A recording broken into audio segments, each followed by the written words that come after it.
এই দেহটা হবে নিষ্কাম। তখন আমরা যদি ভগবান শ্রী গোবিন্দের ভজনা করি তাহলে তার কৃপা লাভ করতে পারবো। তার আগে আমাদের কি করতে হবে? আমাদের আগে নিষ্কাম হতে হবে।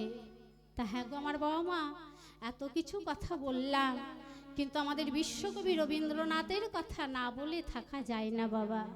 আমাদের এই যে বিশ্বকবি রবীন্দ্রনাথ, উনিও একজন বড় মাপের বৈষ্ণব ছিলেন, যার নাম ছিল ভানু সিংহ ছদ্মনাম। যারা ভানু সিংহের পদ পদাবলী পড়েছেন বা শুনেছেন তারা অনেকেই জানেন যে তার এত সুন্দর কথা। সজনী সজনী রাধিকার বেকায়া বাহু চাহিয়া, সজনী সজনী রাধিকার বেকায়া বাহু চাহিয়া, সজনী সজনী রাধিকার বেকায়া বাহু চাহিয়া, সজনী সজনী রাধিকার বেকায়া বাহু চাহিয়া, মৃদুল বামুন শ্যাম ভাবে মৃদুল বীণী গাহিয়া, সজনী সজনী রাধিকার বেকায়া বাহু চাহিয়া, সজনী সজনী রাধিকার বেকায়া বাহু চাহিয়া। ওমা, আমাদের এই বিশ্বকবি রবীন্দ্রনাথ তিনি শুধু পদাবলীর মাধ্যমে নয় গো, ছড়ার মাধ্যমেও প্রমাণ করে গেছেন কি না, নিষ্কাম হইয়া করো কৃষ্ণের ভজন, তবেই তুমি পাবে শ্রী কৃষ্ণের চরণ। সেই প্রসিদ্ধ ছড়াটি বাবা মা আপনারাও সকলে জানেন আর আমিও জানি। সেই প্রসিদ্ধ ছড়াটি কি গো? কুমোর পাড়ার গরুর গাড়ি, বোঝাই করা কলসি হাড়ি। ওমা, এই যে আমাদের বিশ্বকবি রবীন্দ্রনাথ আমাদের এই দেহটাকে বললেন গরুর গাড়ি। কেন বলবেন না গো?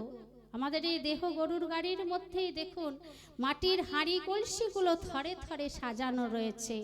কাম, ক্রোধ, লোভ, মদ, মোহ, মাশ্চর্য, ত্রিতাপ জ্বালা, আধ্যাত্মিক আদি ভৌতিক সংসারে এই নেই ওই নেই, এই করতে হবে ওই করতে হবে। আমাদের মাথায় কত রকমের বোঝা। হ্যাঁ গো আমার বাবা মা, এখানে যারা বসে আছেন কেউ কি হাত তুলে আমায় বলতে পারবেন যে আমার মাথায় কোনো বোঝা নেই? ও মা, ও বাবা, আমাদের সকলের মাথাতেই কিন্তু কম বেশি বোঝা রয়েছে। তাহলে এই দেহটাকে গরুর গাড়ি ছাড়া আর কি বলা যাবে গো?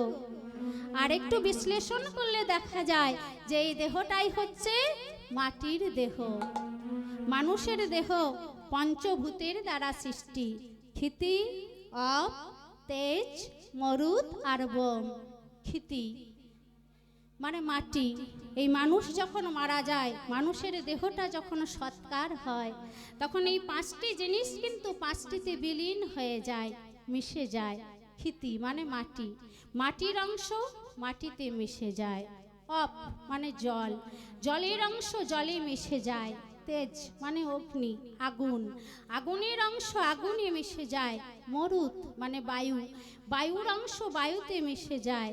আর বোম মানে শূন্য, শূন্যের অংশ শূন্যে মিশে যায়।